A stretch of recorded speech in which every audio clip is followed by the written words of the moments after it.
Nos avocats nous disent que tout est beau. Beaucoup d'immigration, mais avec des statistiques, des chiffres, etc. Mais c'est bien aussi des fois d'entendre l'histoire, le parcours de certains immigrants. Et il y a un livre qui a été écrit par André Bouthier, qui est ici en studio, sur un homme assez particulier, là, Amin Sadi, OK? Il est né en Algérie. Il a connu la guerre civile algérienne quand les islamistes ont voulu prendre le pouvoir. Ça fait de nombreuses victimes. Il est parti, il est allé en Grèce, il est devenu une star de soccer en Grèce, là. Vraiment, avec la vie de star là-bas. Il a quitté la Grèce, il s'est installé au Québec, et là, il est directeur du programme de santé mentale et dépendance au CIUS de l'ouest de l'île de Montréal. C'est un parcours hallucinant.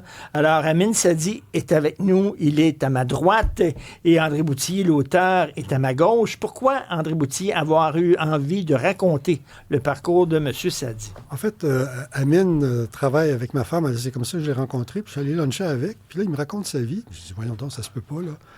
Il incarne tous les enjeux québécois actuellement. L'immigration, vous l'avez dit, la reconnaissance des diplômes, la laïcité, oui. Il peut vous en parler longtemps de la laïcité, la santé mentale.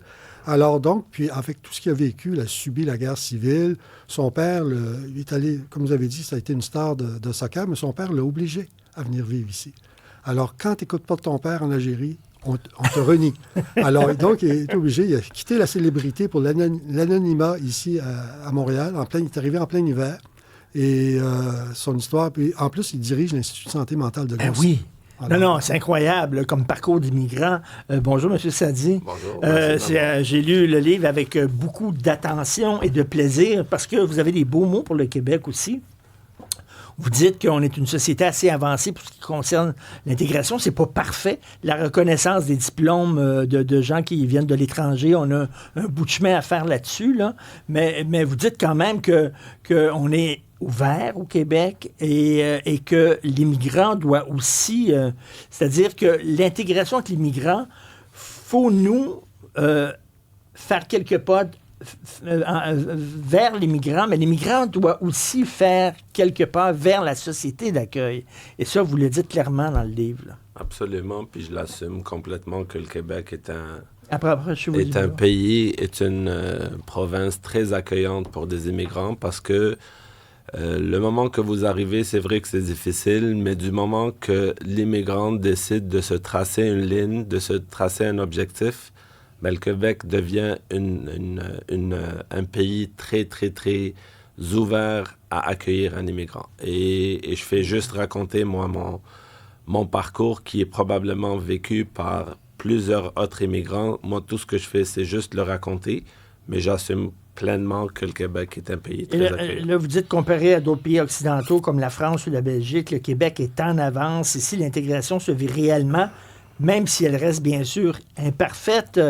Vous dites aussi clairement que, ça vous arrive des fois d'aller dans certains quartiers de Montréal et de ressentir une forme de malaise et de tristesse à voir des immigrants qui passent leur journée dans des cafés à jaser, puis tout ça. Puis ce que vous dites, c'est aussi de la responsabilité des immigrants. Absolument.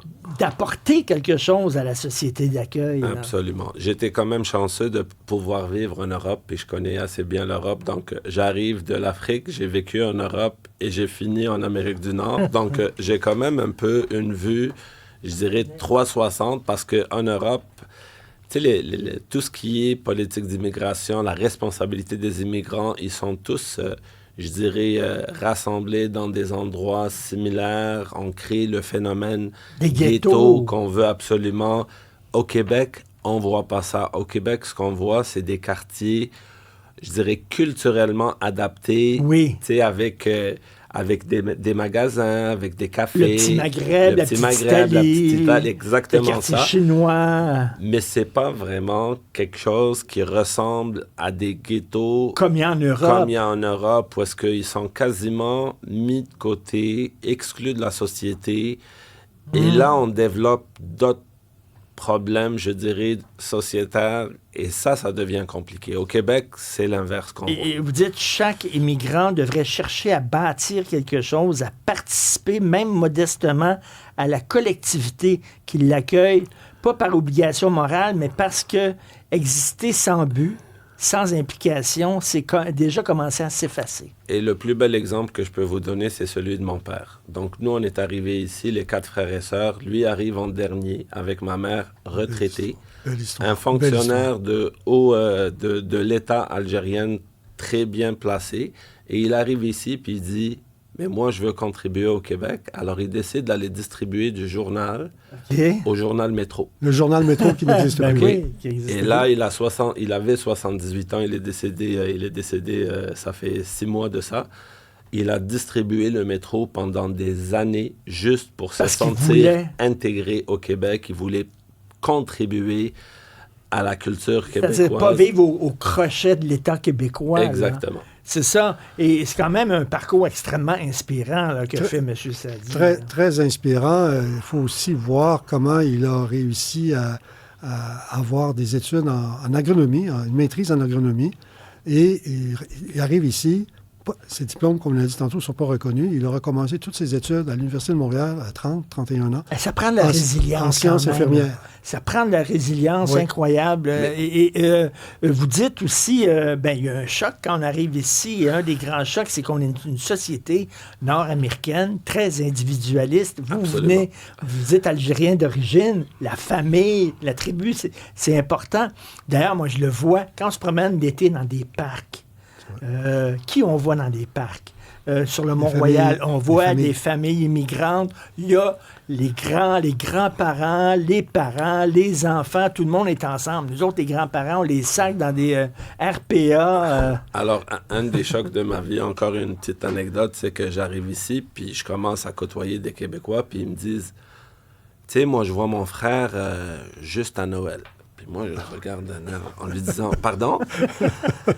Elle me dit, mais oui, j'ai juste le temps de le voir à Noël. Je dis, mais ça se peut pas, mon ami. Je dis, moi, je vois mon frère. Si je le vois pas tous les week-ends, il y a quelque chose qui tourne par an. Fait que, juste pour illustrer ça, c'est vrai que c'est une différence, mais vous voyez, aujourd'hui, je le vois pas à toutes les semaines et je le vois pas juste à Noël. Je suis un peu au milieu parce que mon intégration fait en sorte que c'est vrai qu'on est débordé. Mais c'est dommage, ça, quand même, que vous avez perdu un peu. Parce que autant vous avez à apprendre de nous, autant on a à apprendre de vous, justement. Absolument. Et moi, je trouve ça très beau, des communautés migrantes où les familles se tiennent ensemble. Vous auriez dû voir. Les gens sont là de tous les âges ensemble. Je trouve ça beau. Vous auriez dû voir son père, Ossine, qui est décédé malheureusement en septembre dernier. Alors, je suis allé au salon funéraire avec ma femme. On arrive là. Il y avait des musulmans, il y avait des juifs, il y avait des anglicans, il y avait des catholiques, il y avait des noirs, des blancs, des anglophones. C'est un rassembleur. Pour moi, c'est pour ça que le Québec demeure pour moi un pays qui va toujours être différent des autres pays où l'immigration se produit. Même en Grèce, même avec le statut que j'avais en Grèce, Mais vous étiez une star, là. oui, il y a quelque chose qui m'a toujours chicoté un peu, c'est qu'on m'appelait l'Algérien. Ah oui, Ici au Québec, L'Algérinos. en grec, c'est l'Algérinos. Ici au Québec, jamais personne m'a appelé l'Algérien. On m'a toujours appelé par mon prénom et pour moi, c'est très significatif. Et vous regrettez pas l'époque où vous étiez une grande vedette en Grèce? Ou, Écoutez, quand on est jeune, peut-être des fois, si vous me reposez la question aujourd'hui, peut-être que je vous dirai, mais honnêtement, j'ai pas regretté parce que oui, le foot, c'est quelque chose de fun, mais le foot a une date de début, date de fin. Oui. Mais pour être complètement intégré, puis je suis fier de ce que j'ai accompli au niveau de la santé mentale aujourd'hui, je pense que je contribue beaucoup plus aujourd'hui que j'aurais contribué comme un joueur de soccer professionnel. Il ne connaissait pas Jules Vigneault quand j'ai rencontré parce que j'ai fait un test d'intégration culturelle. Mais il connaît plus le hockey. Puis j'étais chroniqueur de hockey. Il connaît plus le Canadien de Montréal, l'Impact de Montréal, le CF de Montréal. Il connaît tout. Le sport est une arme d'intégration massive. C'est vraiment ça. Et c'est une arme de résilience, de discipline qui vous permet d'intégrer le modèle sportif dans le quotidien. Et pour moi, ça a été d'une grande, je dirais, un atout pour moi pour m'intégrer ici. Parce que 3 ans de temps, travailler à temps plein, étudier à temps plein, jouer au soccer à temps plein, Ça, c'est si vous n'êtes pas discipliné, résilient, puis ça, c'est le soccer qui me l'a donné. C'est difficile de l'accomplir à l'intérieur de 3 ans. Quitter son pays, c'est pas facile. Puis s'établir dans un autre pays, puis s'intégrer et faire sa place, ça demande beaucoup d'efforts, de résilience. Bien sûr, la question de la religion, elle est incontournable. Vous êtes algérien, vous avez vécu la guerre civile en Algérie. Vous dites, j'ai aucun problème avec la religion, mais ça doit rester dans le domaine privé. Absolument. Est-ce que vous savez maintenant que je vous parle en ondes puis je fais le ramadan? La réponse est non, je vous le dis. Sinon, vous ne l'aurez pas su. Donc, non. Je pratique ma religion comme n'importe quel musulman, mais je me contente de la pratiquer à l'intérieur de nos murs, à la maison. Dans les mosquées. Exactement. Puis c'est comme ça, pour moi, une intégration dans un pays étranger à nous. Puis l'inverse, si l'inverse se produirait aujourd'hui, ça serait exactement la même chose. Donc, si vous partez demain matin dans un pays musulman, vous allez exercer la religion catholique ou chrétienne dans les lieux qui sont dédiés à ça. Et c'est pour moi, c'est la logique des choses. Donc, non, c'est un livre très bien. C'est un super exemple d'intégration parfait, là, Oui. puis d'enrichissement. Oui. Ça, des gens comme vous enrichissent le Québec, là, puis c'est important ce que vous faites. Bien, merci beaucoup. C'est un très beau livre. Le but était ailleurs d'André Boutillier sur ce personnage, Amin Saadi. Je le répète, maintenant, il est directeur du programme de santé mentale et de dépendance au sud de l'ouest de l'île de Montréal. L'Institut Douglas, qui est reconnu partout à travers le monde, Exact. l'Institut Douglas dépend justement de votre CIUS. exactement. Wow. Puis j'ai grandi là-bas, puis je pense que je vais finir ma carrière au Douglas, je l'espère. Allez, merci beaucoup Merci à vous beaucoup, deux. M. Merci, c'est une très belle Merci. histoire. Merci à vous.